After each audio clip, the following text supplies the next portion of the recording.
Okay, good morning everyone. I've started the recording.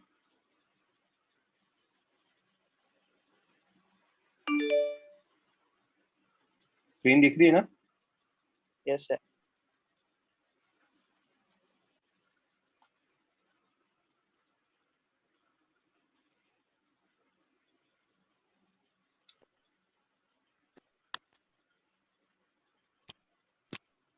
I think हमने ये वाला question कर लिया था या मैंने होमवर्क में दिया था ये? होमवर्क के लिए। अच्छा, ये वाला क्वेश्चन होमवर्क में दिया था। Yes. फाइन, तो यहीं से डिस्कशन स्टार्ट करते हैं। यहाँ पे क्या दे रखा है? एक स्फीयर से हमने एक छोटा वाला स्फीयर, उसको बड़े वाले स्फीयर से एक छोटा वाले स्फीयर को रिमूव कर दिया है, करेक्ट? Yes. है ना? तो जो हमारा एक्चुअल फिगर है वो ऐसा दिखेगा। This actual figure can be what? Complete minus removed, Yes, sir. Right? तो कंप्लीट माइनस रिमूव्ड होगा तो नेट फोर्स कैसे ले सकते हैं? कंप्लीट के कारण निकाल लो, माइनस रिमूव्ड के कारण निकाल लो, राइट? Yes, sir. अब कंप्लीट के कारण क्या होगा? कंप्लीट के कारण सेंटर तो यहाँ पर है और Yes. मास एम यहाँ पर है, तो दोनों के सेंटर्स के बीच में स्मॉल आर ही डिस्टेंस होगा। जी Yes. Capital M small M by R square, correct? Yes, sir. Removed में क्या होगा? रिमूव्ड में ऐसा है कि उसका सेंटर तो ये है और यहां से ये डिस्टेंस हमें आर दे रखा है, राइट? तो Yes. ये वाला जो डिस्टेंस है ओ और सी के बीच में, वो अगर कैपिटल आर बाय 2 होगा तो सी और एम के बीच में कितना होगा? Small R minus capital R by 2, Yes, sir. Right? तो अब बस मुझे इस ऑरेंज वाले का मास निकालना है, रिमूव्ड मास। रिमूव्ड मास कितना होगा? Total mass upon total volume into volume removed, Yes, sir. Correct? तो m upon 4/3 pi R cube into 4/3 pi R by 2 का क्यूब, करेक्ट? Yes, sir. तो m removed will be equal to m/8। Clear है? हाँ sir. अब m/8 आ गया तो f removed जो f2 है वो g m into m removed by distance का स्क्वायर, ठीक है? तो g m into m/8, m removed is m/8 into r minus r by 2 का स्क्वायर। क्लियर है? Yes. हेंस f नेट कितना आएगा? f1 माइनस f2 आएगा, G M into capital M R square minus G M into capital M by 8 R minus R by 2 का whole square. Okay, sir. समझा क्या? Yes. Okay, किसी बच्चे को कोई डाउट?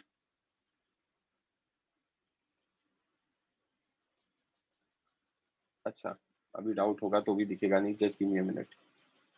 ठीक है, तो नेक्स्ट क्वेश्चन ये है, सॉल्व करो बच्चों।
एक मिनट बच्चों, मेरा लैपटॉप कनेक्ट हो गया, बस मैं सेटिंग्स चेंज कर रहा हूँ ताकि दिक्कत नहीं आए।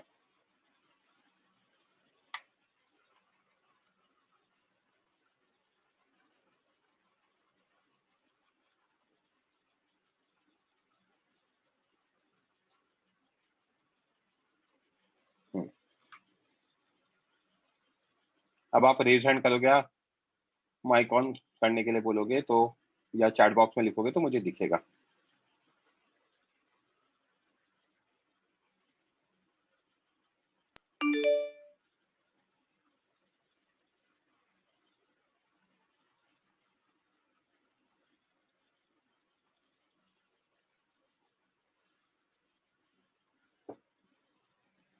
अमित गलत है वो जो आपने बोला है।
सिद्धार्थ गलत है, दीपक गलत है,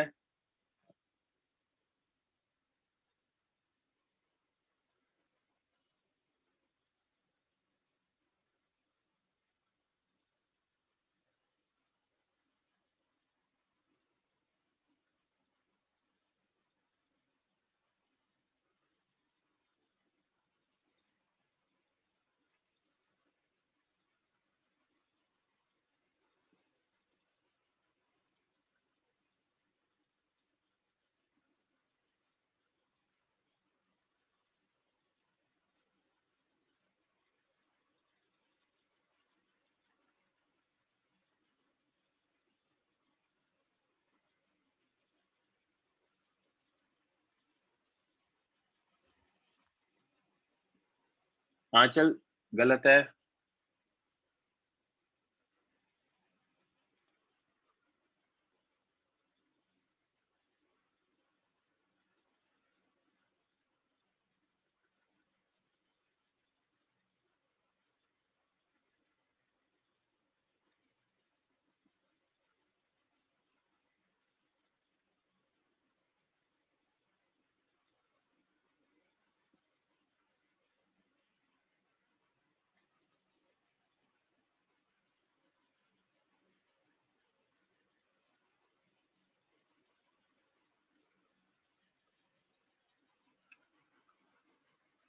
लास्ट 1 मिनट। या चलो मैं हिंट दे रहा हूँ, सेंटर से मत निकालो, इंटीग्रेट करके निकालो। यहाँ पे एक एलिमेंट मानो, उससे M1 पे निकालो और फिर पूरे के लिए इंटीग्रेट करो। तो नाउ यू हैव 2 मिनट्स।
सही है श्रुति और दीपक।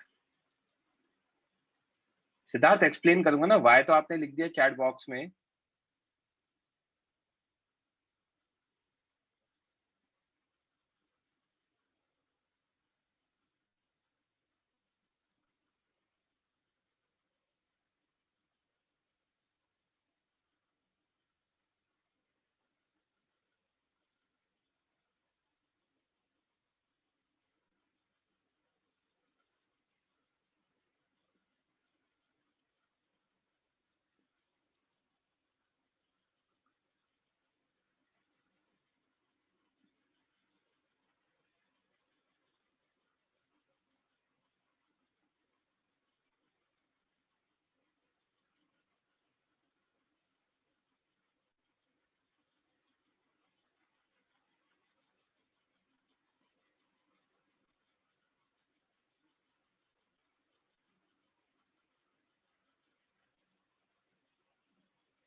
दीपक श्रुति आप दोनों का सही है, मल्हार गलत है।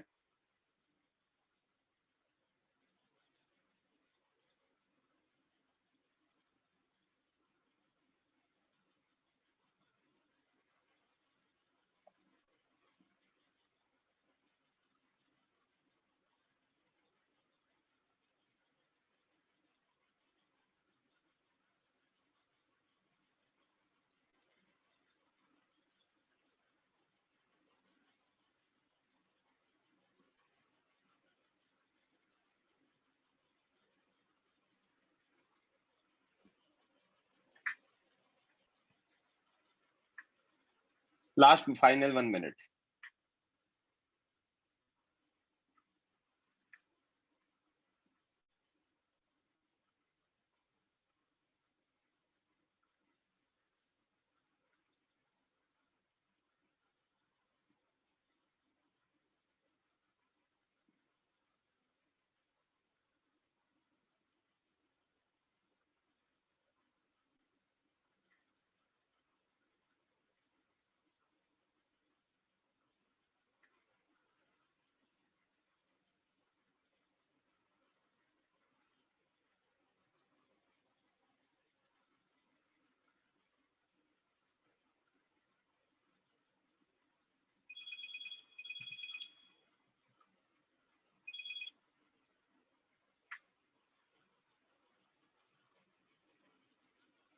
ओके, रेज हैंड करो, कौन करेगा डिस्कस।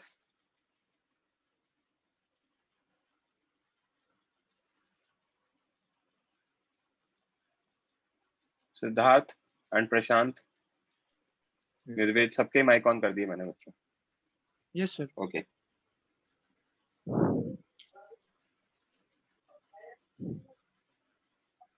बच्चों 1 मिनट होल्ड करना।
प्रशांत आपके पीछे से काफी डिस्टरबेंस आ रहा है, प्लीज माइक ऑफ कर लो बच्चे।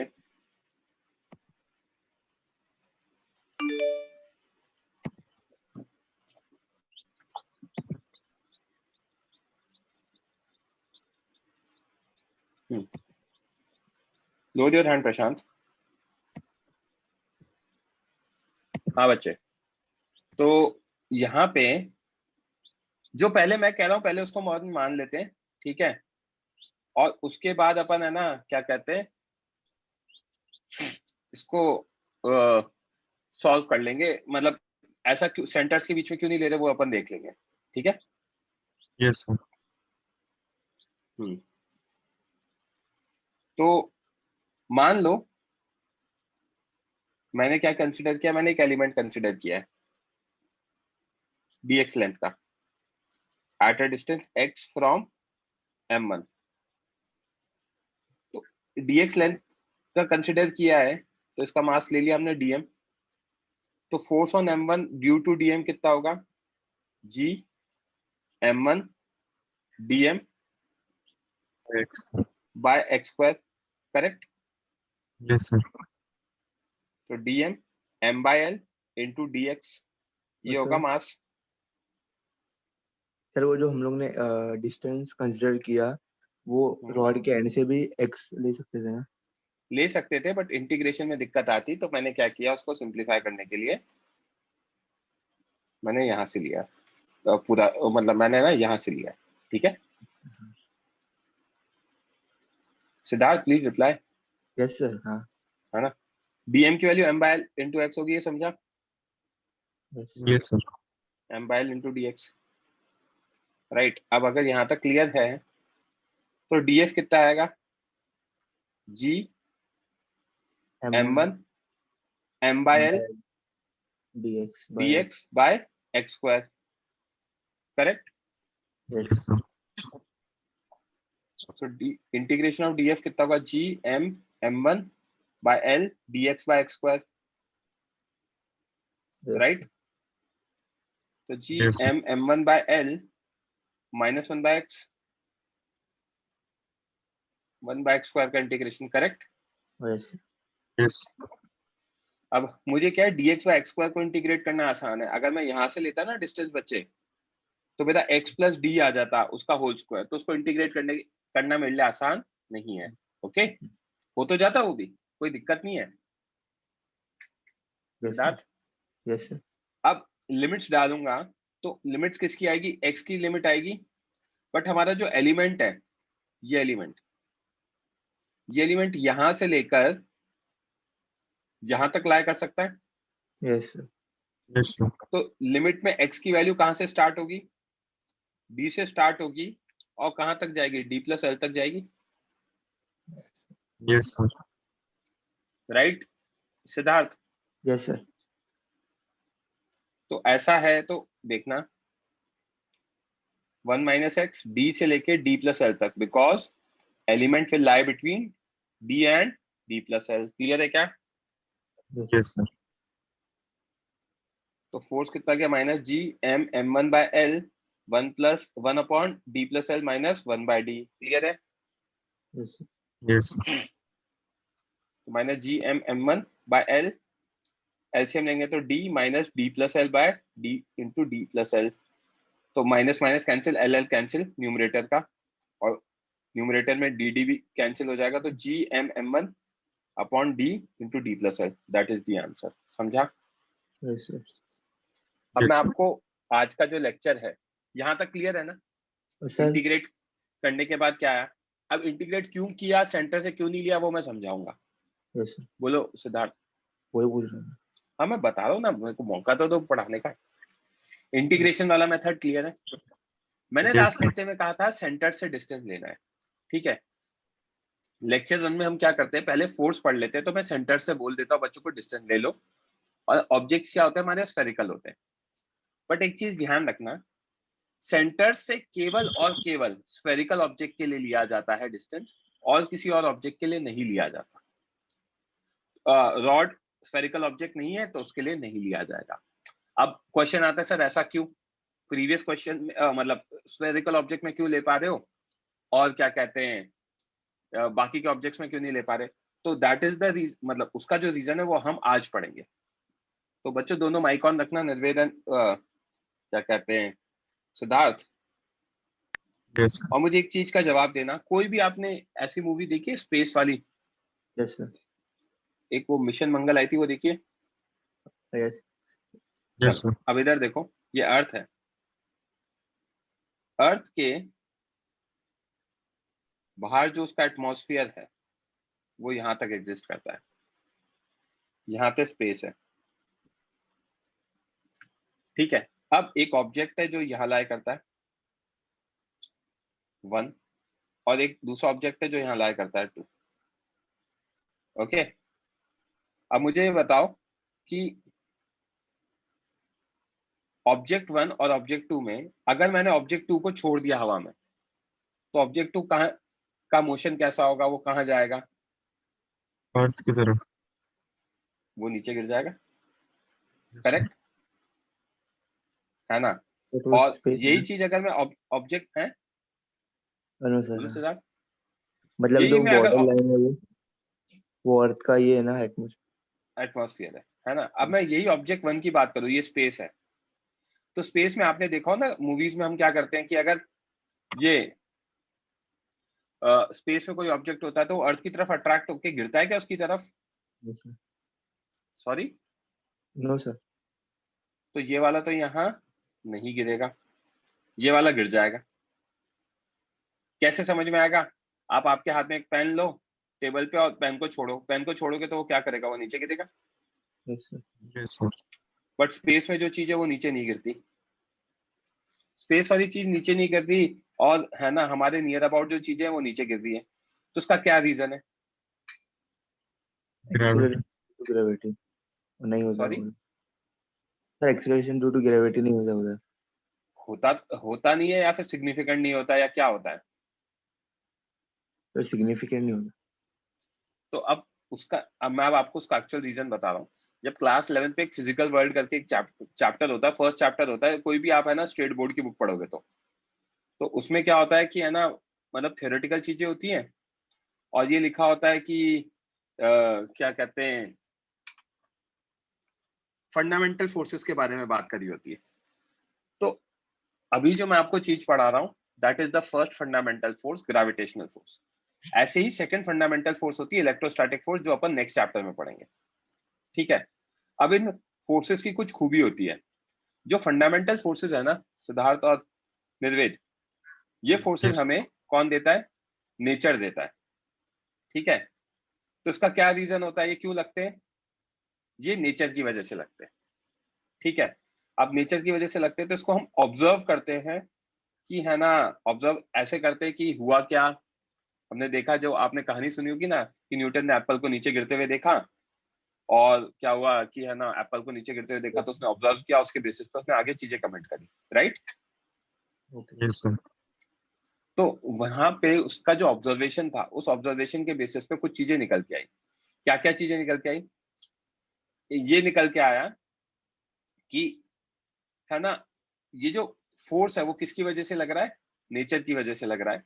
अब नेचर ने क्या किया है, हर ऑब्जेक्ट को कुछ ना कुछ फंडामेंटल क्वांटिटीज दी हैं, ओके। वो fundamental quantity, first fundamental quantity जो हम पढ़ते हैं, दैट इज मास। और ये आता है निकल के कि जो फंडामेंटल क्वांटिटी मास है, ये अपने नियर अबाउट एक प्रॉपर्टी एग्जिबिट करता है, ठीक है। ये क्या करता है? एक प्रॉपर्टी शो करता है, ओके। इस प्रॉपर्टी का इफेक्ट ये होता है कि अपने नियर अबाउट इस प्रॉपर्टी की वजह से किसी भी दूसरे ऑब्जेक्ट पर, आई रिपीट, इस प्रॉपर्टी की वजह से किसी भी दूसरे ऑब्जेक्ट पर है ना क्या लगने लग जाएगा? एक फोर्स लगने लग जाएगा, ओके। उस फोर्स को हम कहते हैं ग्रेविटेशनल फोर्स। समझ में आई क्या बात? यस सर, तो एक्चुअली होता क्या है कि हम लोग है ना पहले ग्रेविटेशनल फोर्स पढ़ते हैं, बट क्योंकि वो सिंपल होता है इसलिए मैंने फर्स्ट लेक्चर में पढ़ाया था, सब लोग वही करते हैं। बट है ना, रियल रीजन जो होता है ना फोर्स का, ग्रेविटेशनल फोर्स क्यों लग रहा है, वो रियल रीजन समझना बहुत जरूरी है। तो रियल रीजन क्या है? वो रियल रीजन ये है कि ऑब्जेक्ट के पास फंडामेंटल क्वांटिटी मास होता ही होता है, और अगर ऑब्जेक्ट के पास फंडामेंटल क्वांटिटी मास होगा तो वो क्या करेगा? अपनी नियर अबाउट एक प्रॉपर्टी शो करेगा। उस प्रॉपर्टी का इफेक्ट है दूसरे ऑब्जेक्ट्स पे फोर्स लगना। उस प्रॉपर्टी को हमने नाम दिया है ग्रेविटेशनल फील्ड। अपने नियर अबाउट रीजन में, तो जो रीजन होता है उसे फील्ड कहते हैं, नियर अबाउट, राइट। तो यस क्योंकि यहाँ पे जो फोर्स है ग्रेविटेशनल फोर्स है, तो जो फील्ड होगा, जो प्रॉपर्टी होगा, उसका नाम क्या दिया है? ग्रेविटेशनल फील्ड दिया है। ओके,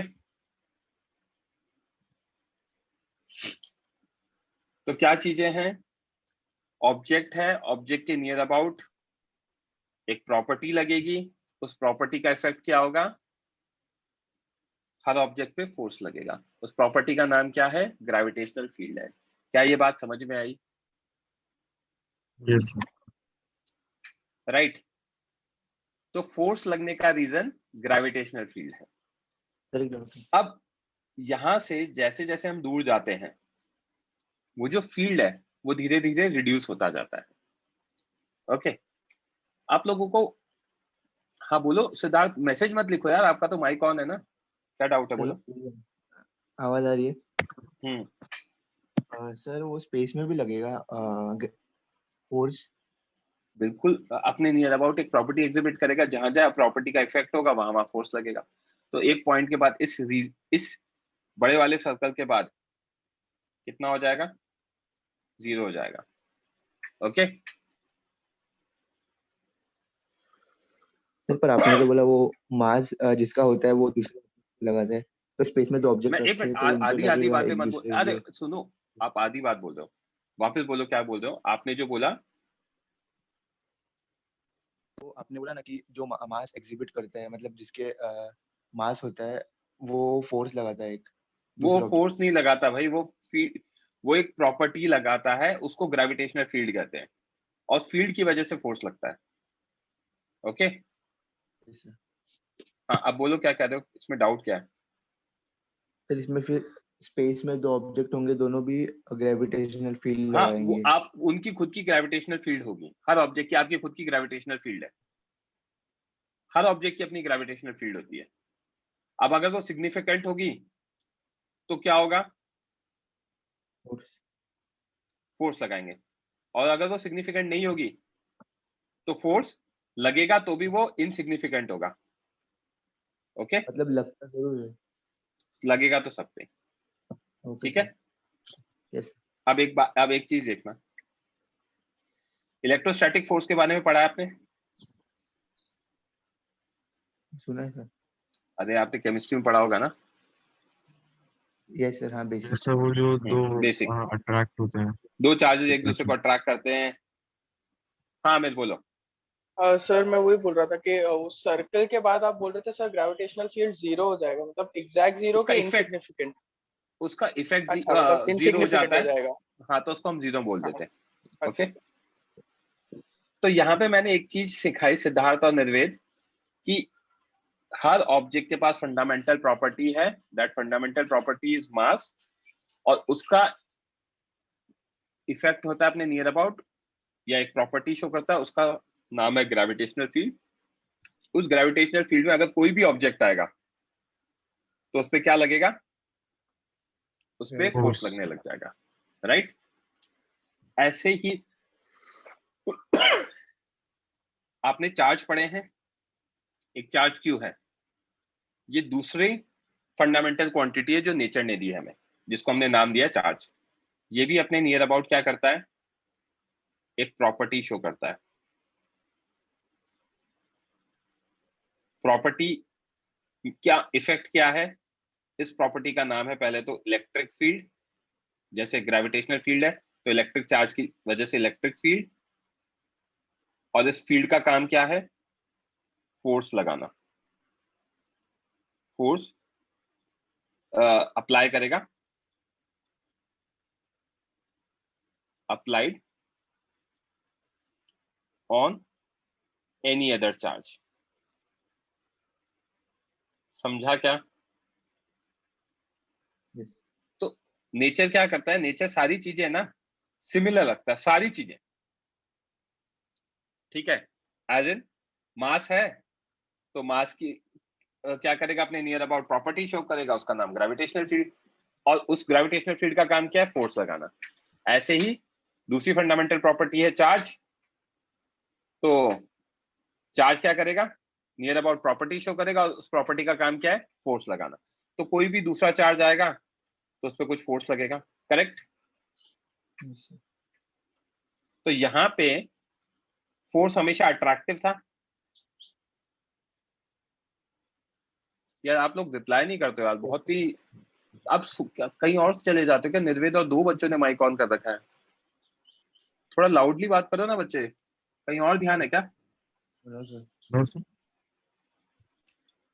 तो यहाँ पे फोर्स अट्रैक्टिव था, उस एप्पल को नीचे गिरते हुए देखा तो नीचे की तरफ आ रहा है ना अट्रैक्ट होके, करेक्ट? Yes sir. यहाँ पे फोर्स आपने देखा होगा, सुना होगा, सेम चार्जेस रिपेल करते हैं और Repel. Opposite charges attract. Attract करते हैं, करेक्ट? Yes sir. तो बेसिकली ये देखा गया कि यार यहाँ पे 2 टाइप के फोर्सेस है, अट्रैक्टिव और रिपल्सिव दोनों है, ठीक है? आपको पता है मास तो एक ही टाइप का होता है, पॉजिटिव मास होता है, नेगेटिव मास तो कुछ होता ही नहीं है, right? Yes sir. But charges 2 type के होते हैं, पॉजिटिव नेगेटिव दोनों होते हैं। Yes sir. पॉजिटिव चार्ज को क्या कहते हैं? प्रोटॉन। नेगेटिव चार्ज को? इलेक्ट्रॉन। ठीक। अब इसका रीजन पता है क्या है? जब एक ऑब्जेक्ट लिया, ऑब्जेक्ट 1, और यहाँ पे भी ऑब्जेक्ट 1 लिया, सेम टाइप के ऑब्जेक्ट पे जो फोर्सेस देखे गए वो कौन से देखे गए? रिपल्सिव फोर्सेस देखे गए। और ऑब्जेक्ट 2 लिया, 1 लिया और ऑब्जेक्ट 2 लिया, हाँ। तो इन 2 अलग अलग टाइप के ऑब्जेक्ट्स पे कैसे फोर्सेस देखे गए? अट्रैक्टिव देखे गए। फिर ऑब्जेक्ट 2 लिया और ऑब्जेक्ट 2 लिया, इन पे फोर्सेस कैसे देखे गए? रिपल्सिव देखे गए। तो यहां से ये निकल के आया कि यार सेम टाइप के ऑब्जेक्ट पे तो रिपल्सिव फोर्सेस लग रहे हैं और ऑपोजिट टाइप के, अलग अलग टाइप के ऑब्जेक्ट्स पे अट्रैक्टिव फोर्स लग रहे हैं, करेक्ट? Yes sir. तो उसके बेसिस पे ये निकल के आया कि यार, है ना, 2 टाइप के चार्जेस होते होंगे। 2 टाइप के चार्जेस क्यों? ये और ये तो सेम ऑब्जेक्ट है, तो इन दोनों ने सेम प्रॉपर्टी या सेम, है ना, क्वांटिटी होगी इन दोनों पे, राइट? Yes sir. तो इस पे जो चार्ज आया, लेट्स से उसको पॉजिटिव कह दिया, और ये ऑब्जेक्ट 1 और ऑब्जेक्ट 2 दो अलग अलग ऑब्जेक्ट है, तो लेट्स से इस पे जो चार्ज आया इसको क्या कह दिया?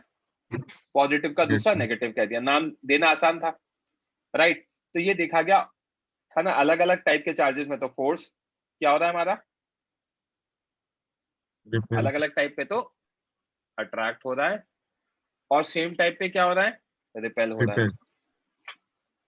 तो यहां से ये ओरिजिनेट हुआ कि चार्जेस 2 टाइप के होने जरूरी है, क्योंकि मास के केस में तो हमेशा ही अट्रैक्ट हो रहा था, रिपेल हो ही नहीं रहा था, तो उन्होंने एक ही टाइप का बोल दिया, पॉजिटिव बोल दिया, और उसको नाम दे दिया मास। Okay, yes sir. है ना? बट क्या कहते हैं, उस केस में, चार्ज के केस में क्या हुआ? अट्रैक्टिव और रिपल्सिव दोनों आया। तो दोनों आने की वजह से क्या कहा कि ये जो क्वांटिटी है ये 2 टाइप की होती होगी, एक को नाम पॉजिटिव दे दिया, दूसरे को नेगेटिव दे नेगेटिव। दिया। समझा क्या? Yes sir. ओके, यहां तक क्लियर है?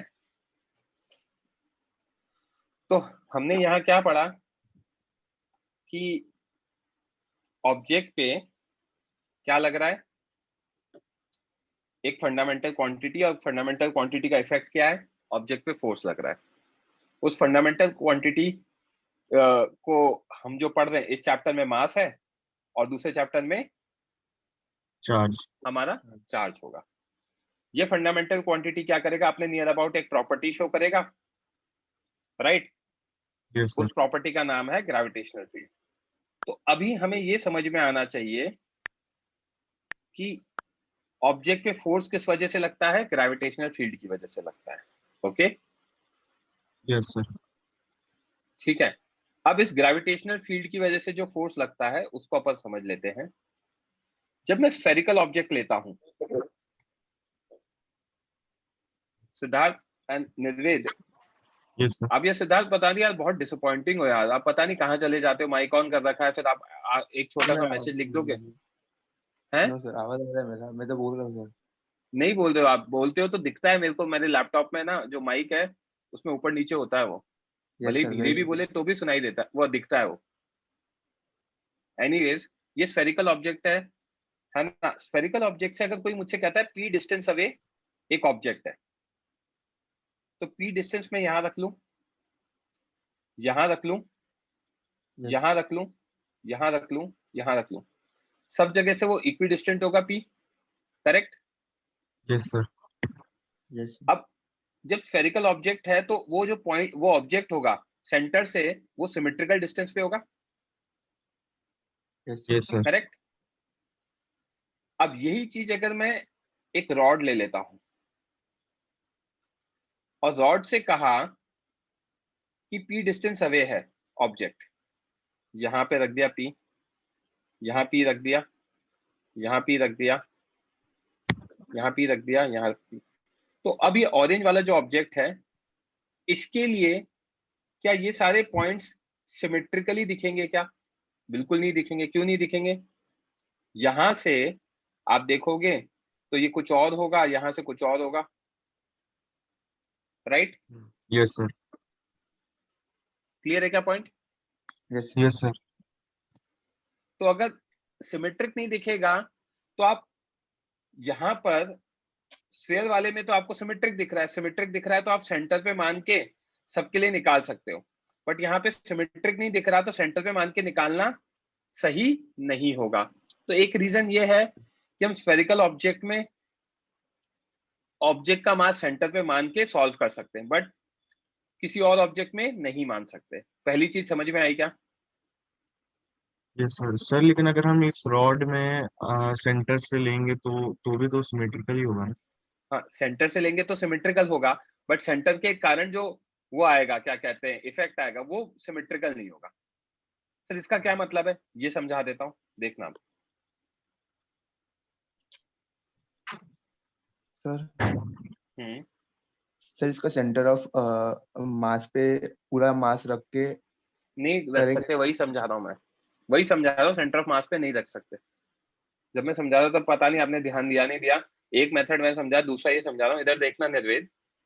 Yes.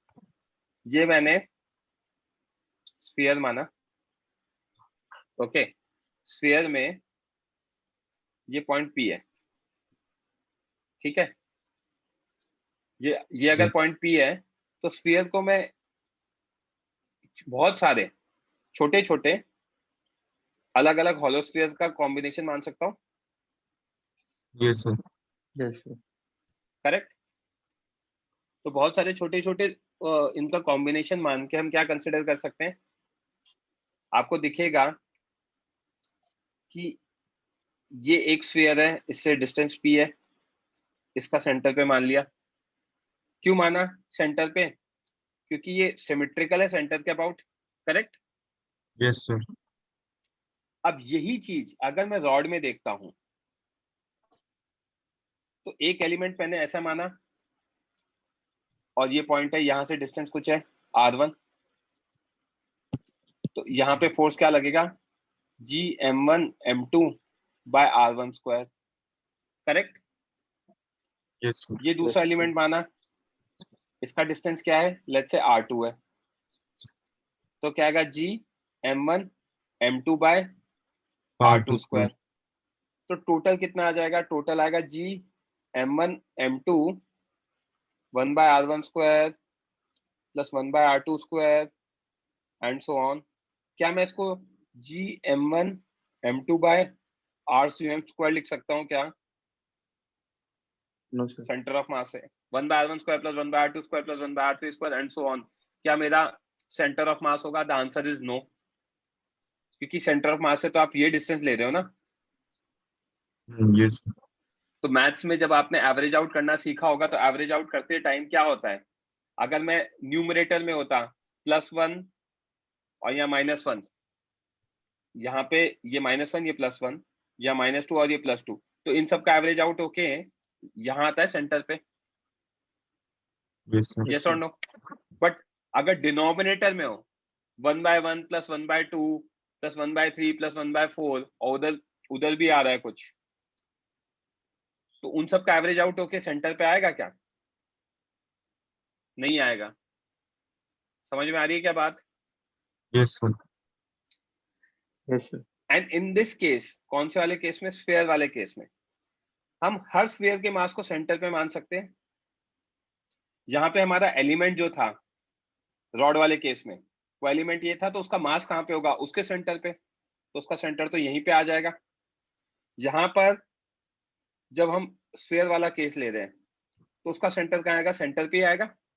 तो सारे के सारे मासेस हम कहाँ मान सकते थे? सेंटर पे मान सकते थे, और सबके लिए कॉमन डिस्टेंस आ जाता RCM²। समझा क्या? Yes sir. यस रॉड वाले केस में हमारा क्या होता? एलिमेंट। रॉड वाले केस में एलिमेंट हमारा इस तरीके से होता, तो इस तरीके से होता, तो उस केस में हमारा क्या कहते हैं, उनका मास कहाँ आता? उस एलिमेंट के सेंटर पे आता, राइट? Yes sir. अगर एलिमेंट के सेंटर पे आता, तो एलिमेंट के सेंटर से अगर हम देखेंगे तो डिस्टेंस तो अलग अलग हो गया ना, एक बार R1 हो गया, एक बार R2 हो गया, ऐसे R3 हो गया। बट यहाँ पे जब अगर हम एलिमेंट्स लेंगे तो उसका सेंटर उसी जगह आएगा, सारे एलिमेंट्स का सेंटर एक ही जगह आ रहा है, तो वहां पे RCM² आ जाएगा। तो स्फेरिकल केस में समझ में आया क्यों हम सेंटर से मान सकते हैं, यस सर। और क्या कहते हैं दूसरे केस में क्यों नहीं मान सकते, सर राइट? चलो, यहां तक क्लियर है, तो आगे देखते हैं। तो अभी अभी हमें जो चीज याद रखनी है, वो याद रखने वाला पॉइंट क्या है? याद रखने वाला पॉइंट सिंपल है कि भाई अगर स्फेरिकल ऑब्जेक्ट है तो आप सेंटर से डिस्टेंस निकालो, और सेंटर से डिस्टेंस निकाल के आप क्या करो? कैलकुलेट कर लो। क्लियर है क्या point? Yes sir. Yes sir. Rod और बाकी सारे केसेस में क्या होगा? DM आपको बाय मास। आपको क्या करना पड़ेगा? इंटीग्रेट करना पड़ेगा। क्लियर है? Yes sir. राइट, ठीक है। तो यहां तक अगर हमारा सब क्लियर है, तो अब आगे देखते हैं जो चीज मैं पढ़ाने वाला हूं आज।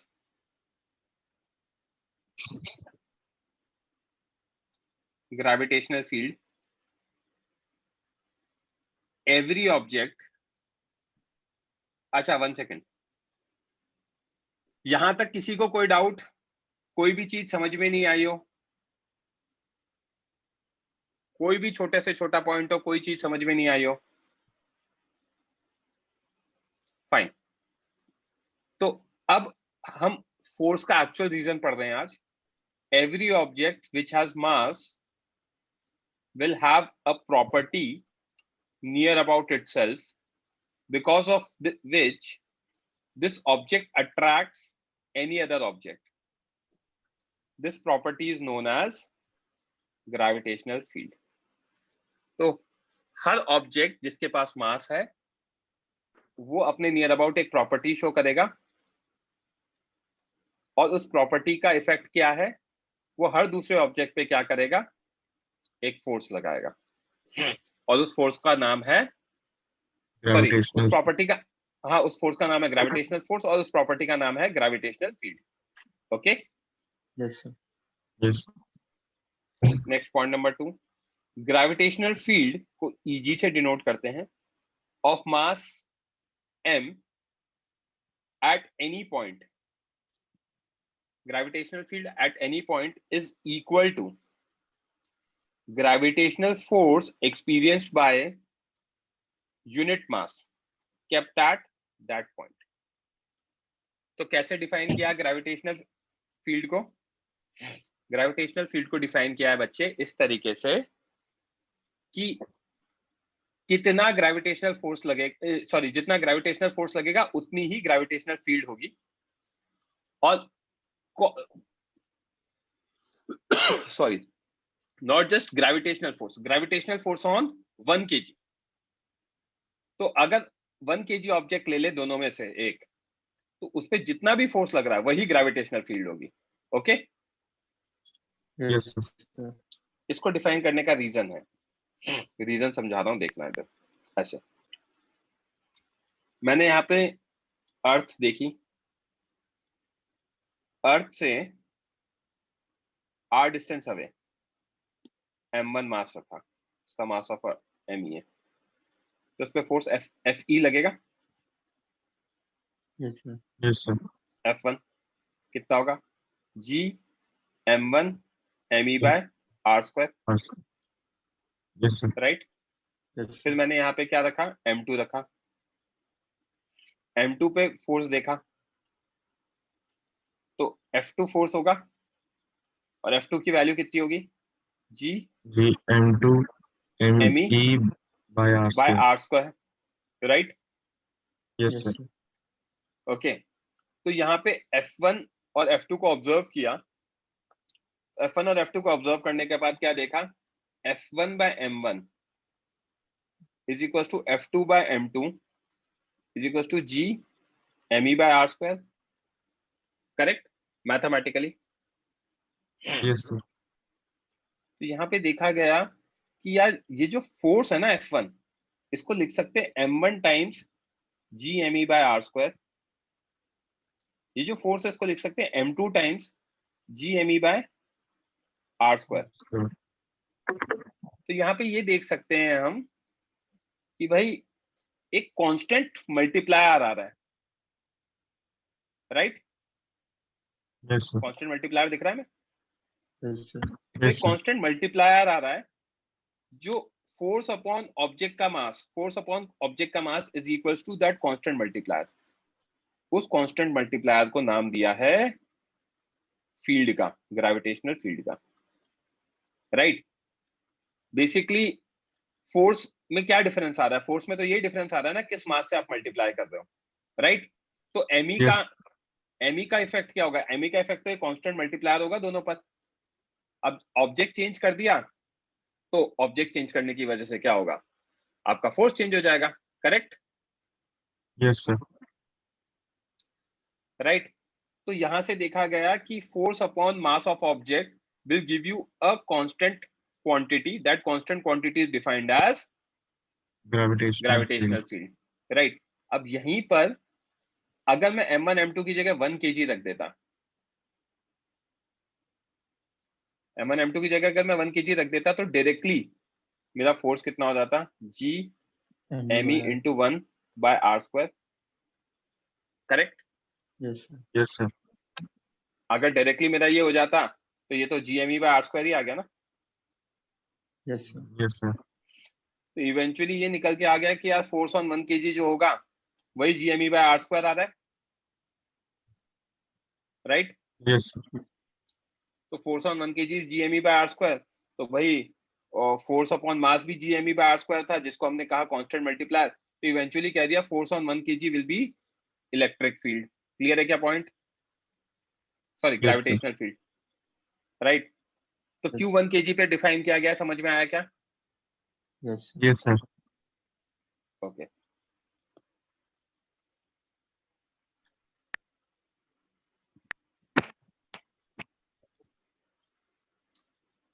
तो कैसे डिफाइन किया गया ये क्लियर है? फोर्स ऑन 1 kg मैथमेट Sir, है ना? हाँ बोलो sir. बोलो भाई, बोलो ना, मैंने बोलो। सर वो हम लोग ने अभी स्पेरिकल ऑब्जेक्ट लिया था ना तो वैसा आया, तो दूसरा लेते तो अलग आता, तो ग्रेविटेशनल अरे फील्ड वैसे ही होगा। मैं बताऊंगा ना, मैंने क्या कहा, फोर्स ऑन 1 kg होगा, ये समझ में आया? Yes sir.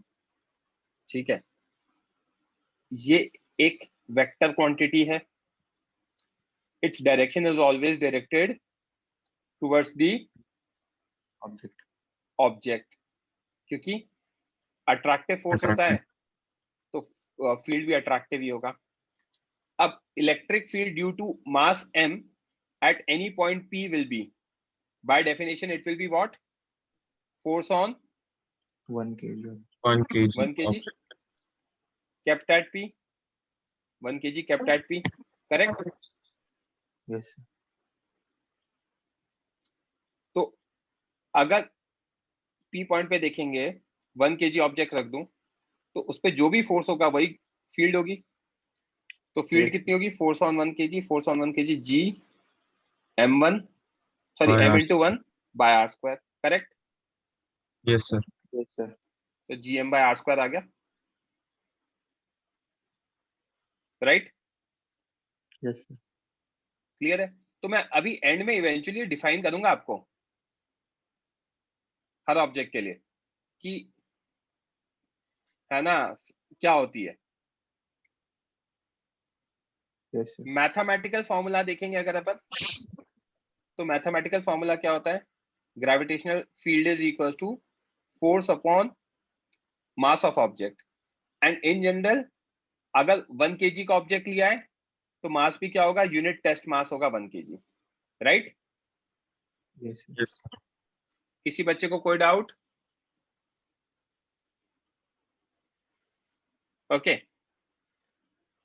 Gravitational force at any point due to mass m on an object of mass m1 kept at that point। अब हमें क्या करना है, नई एक चीज कैलकुलेट करनी है, फोर्स कैलकुलेट करना है किसी भी पॉइंट पी पर मास m के कारण, राइट। और उस पॉइंट पी पे क्या रखा हुआ है, m1 मास रखा हुआ है। तो सिद्धार्थ मुझे एक चीज का जवाब देना, यस सर। अब बाजार में गए एप्पल खरीदने, एक एप्पल आता है 10 रुपए का, तो 5 एप्पल की कॉस्ट प्राइस कितनी होगी, 50 रुपीज। कैसे निकाली आपने? जो पर यूनिट मास इनटू जो नंबर थे वो। 5 into 10 50। Yes sir. अब देखते जाना, m मास के कारण यहाँ पे m1 मास रखा हुआ है, ये डिस्टेंस मुझे गिवन नहीं है, ये गिवन नहीं है डिस्टेंस, है ना। पॉइंट पी पे m1 मास रखा हुआ है और मुझे यहाँ पे फोर्स निकालना है, बट मुझे कुछ और गिवन है। क्या गिवन है, if gravitational field due to m at point p is known to us, हमें फील्ड पता है पॉइंट p पे कितनी है एंड उसकी वैल्यू लेट्स से eg दे रखी है, ठीक है, यस और नो। Yes sir. यस तो सर। फील्ड पता है और क्या कहते हैं, फील्ड की वैल्यू दे रखी है eg और हमसे फोर्स पूछा है, तो डायरेक्ट आंसर आ जाएगा force on m1 due to m at p will be equal to eg into m1। eg into m1 क्यों आएगा, ग्रेविटेशनल फील्ड को क्या डिफाइन किया है हमने, ग्रेविटेशनल फील्ड को हमने Force डिफाइन upon- किया है force on 1 kg। Yes sir. Gravitational field अगर फोर्स ऑन 1 kg है तो 1 kg पे फोर्स eg है, तो m1 kg पे कितना होगा, m1 इंटू eg हो जाएगा, यस सर। Yes sir. समझा। इसीलिए मैंने वो एप्पल वाला एग्जांपल दिया था, अगर एक एप्पल की फील्ड या एक एप्पल की कॉस्ट प्राइस 10 है तो 5 एप्पल की कितनी होगी, 5 इंटू 10।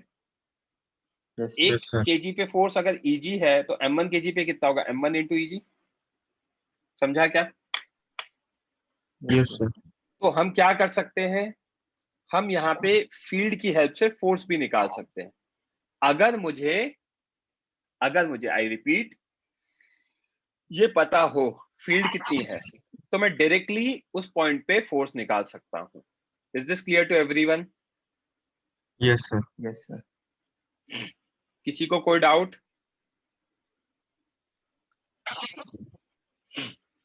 No sir.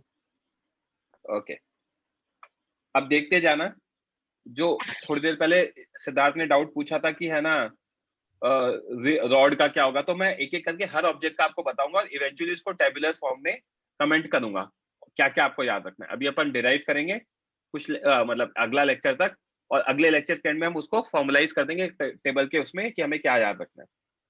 तो अगर मुझे ग्रेविटेशनल फील्ड देखना है due to any point object of mass m at any point object के कारण देखना है, तो उसका फॉर्मूला डिराइव करता हूँ दोबारा अलग से और उसको बॉक्स में लिख दूंगा। मास m के कारण पॉइंट p पे फील्ड निकालनी है और पॉइंट p डिस्टेंस कितना दे रखा है, r दे रखा है।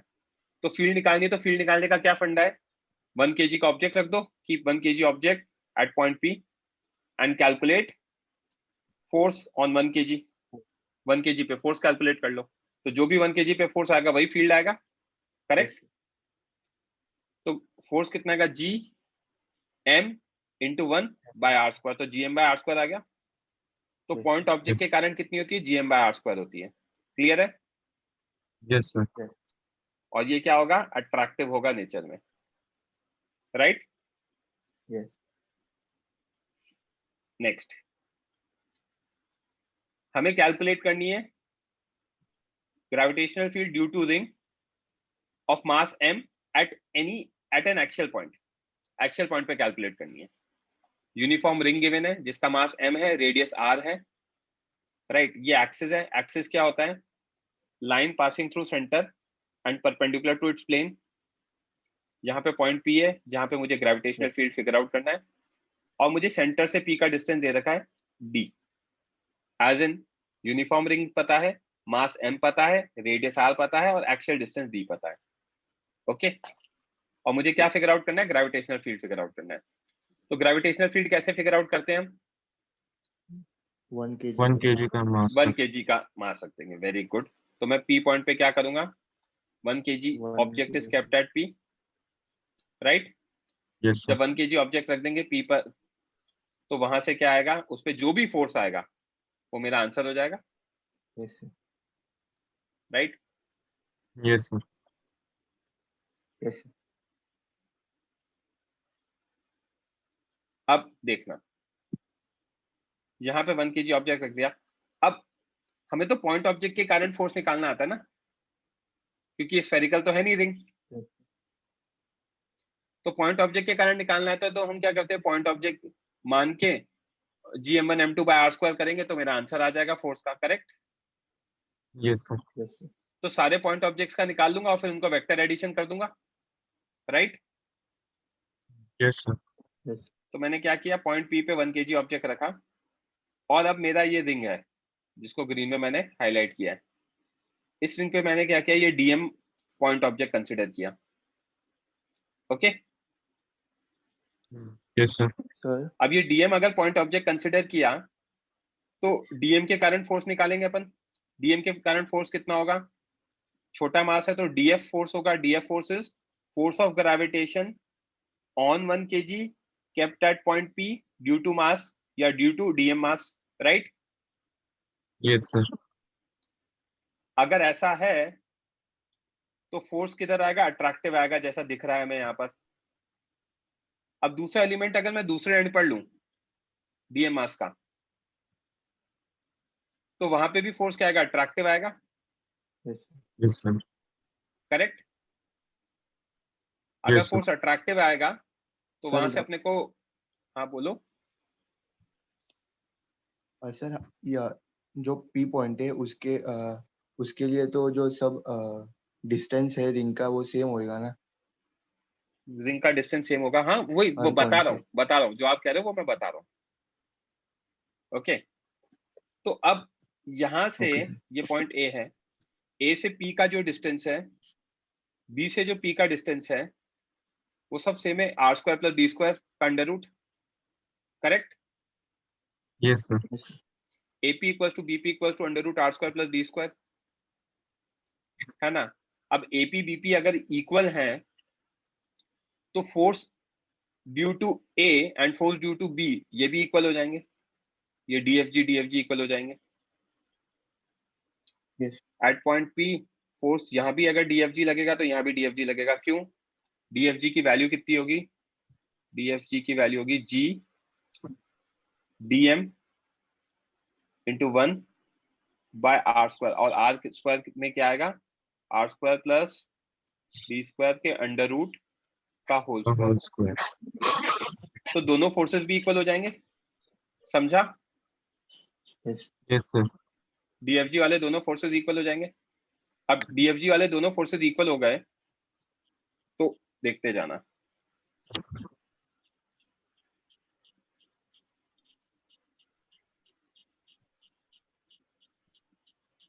FBD में यहाँ DFG आ गया, FBD में यहाँ DFG आ गया।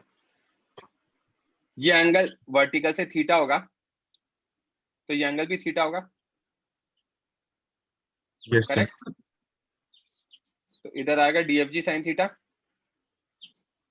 इधर भी आएगा DFG sin theta, correct. Yes sir अगर दोनों जगह DFG sin थीटा आएगा तो कैंसिल आउट हो जाएगा, yes yes sir right. Yes और सर नीचे कितना आ जाएगा? 2 DFG cos थीटा आ जाएगा। यस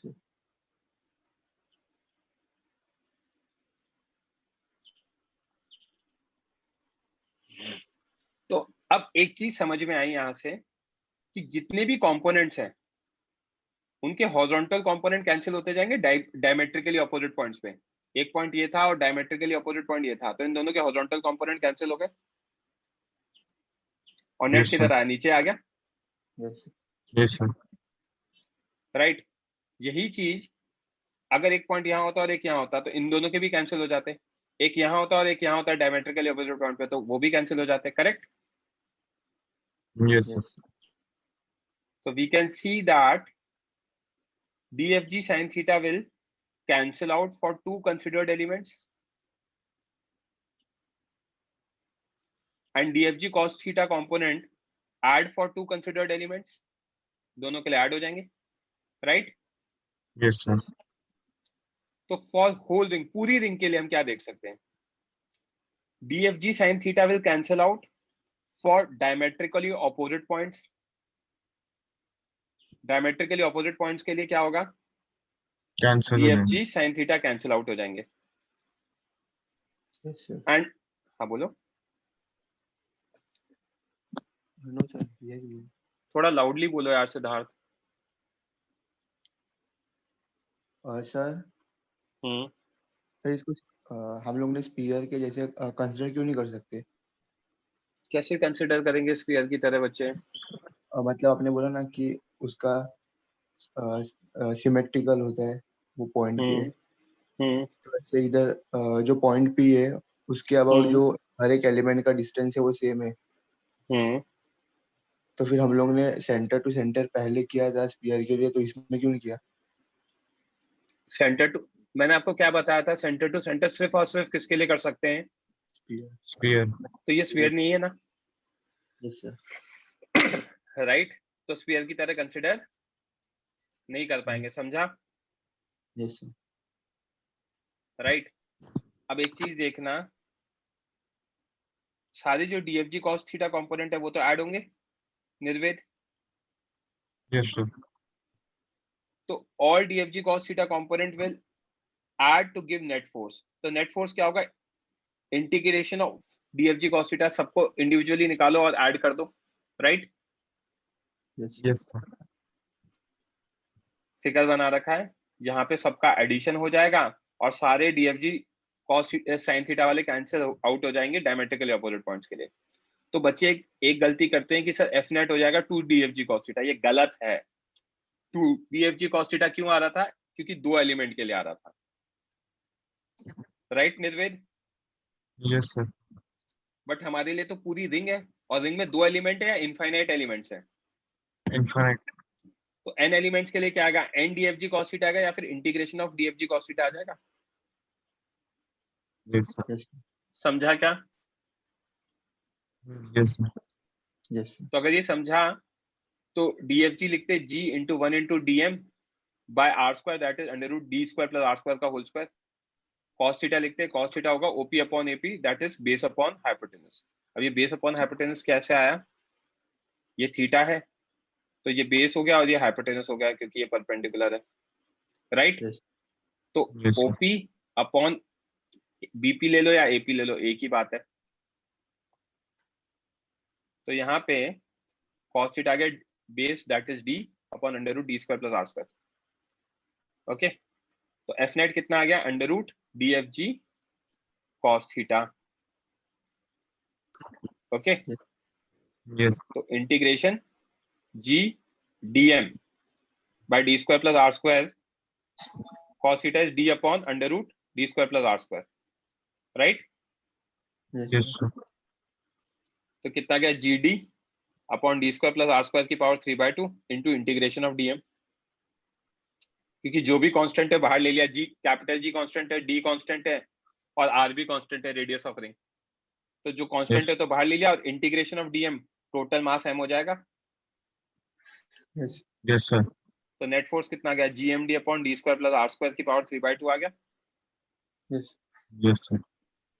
तो यही ग्रेविटेशनल फील्ड हो गया, because we have taken 1 kg object, तो जो फोर्स आएगा वही ग्रेविटेशनल फील्ड होगा। तो gravitational field due to ring कितना गया, GMD by R square plus D square की पावर 3/2। क्लियर है क्या पॉइंट? Right.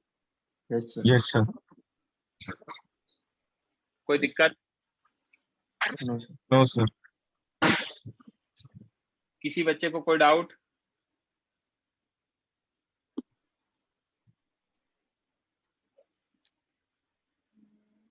ओके, आप जो बात कह रहे थे ना सिद्धार्थ, आप उस चीज को समझना। आप जो बात कह रहे थे ना कि सर सेंटर पे मान ले, सेंटर पे नहीं मानेंगे। सेंटर पे इसलिए नहीं मान सकते क्योंकि सबका डायरेक्शन अलग है। यहाँ वाला जो एलिमेंट है उसके लिए डिस्टेंस तो सेम हो गया, आप जो कह रहे हो कि है ना सबके लिए डिस्टेंस सेम हो गया तो सेंटर पे मान, बट सबका डायरेक्शन अलग है ना। और फोर्स एक वेक्टर क्वांटिटी है कि नहीं है? एज Yes, इन sir. यस अगर मैंने एलिमेंट यहाँ लिया तो फोर्स इधर लगेगा। Yes, sir. मैग्नीट्यूड वाइज आप सही कह रहे हो, सबका सेम है, बट डायरेक्शन सबका अलग अलग है। Yes, sir. हाँ, समझ तो गया। सेंटर पे मान के ऐसे नहीं मान सकता हूँ कि डायरेक्टली ये मान लिया।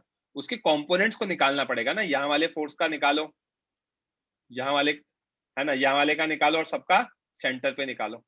समझा Yes, sir. क्या? Yes, sir. ओके, कैसे निकालते, क्लियर है क्या? Yes, sir. Yes sir. किसी बच्चे को कोई डाउट?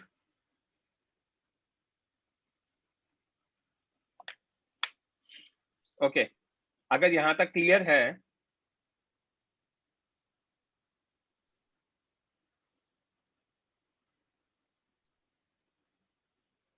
तो आगे आपको नेक्स्ट जो कैलकुलेट करना है वो रिंग के कारण कैलकुलेट करना है। ओके, ये रिंग वाला मैंने नोट्स में दे रखा है, ये रिंग वाला कैलकुलेट करो, ये वाला कैलकुलेट करो। इसमें टाइम लो, आप आराम से अच्छे से टाइम लो और नेक्स्ट लेक्चर में डिस्कस करेंगे। मैंने एक होमवर्क दिया आप लोगों को, ग्रेविटेशन का एक्सरसाइज। हाँ ठीक है, उसको है ना क्या कहते हैं सॉल्व करना और ये होमवर्क नोट डाउन करना। नेक्स्ट लेक्चर में कंटिन्यू करेंगे, ठीक है? Yes sir. Okay, sir. किसी बच्चे को कोई भी चीज में डाउट हो, प्रीवियस टॉपिक में कहीं भी कुछ भी हो, तो आप पूछ सकते हो। सिंपल चीज मैंने निकलवाई है, एक ये निकलाया है कि भाई हमारा जब भी क्या कहते हैं स्फेरिकल ऑब्जेक्ट होगा तब हम कंसिडर कर सकते हैं क्या, तब हम कंसिडर कर सकते हैं सेंटर पे, अदरवाइज हम सेंटर सेंटर पे कंसिडर नहीं कर नहीं सकते। करेंगे। Okay yes sir. फाइन, अगर किसी को कोई डाउट नहीं है तो that's it for today guys.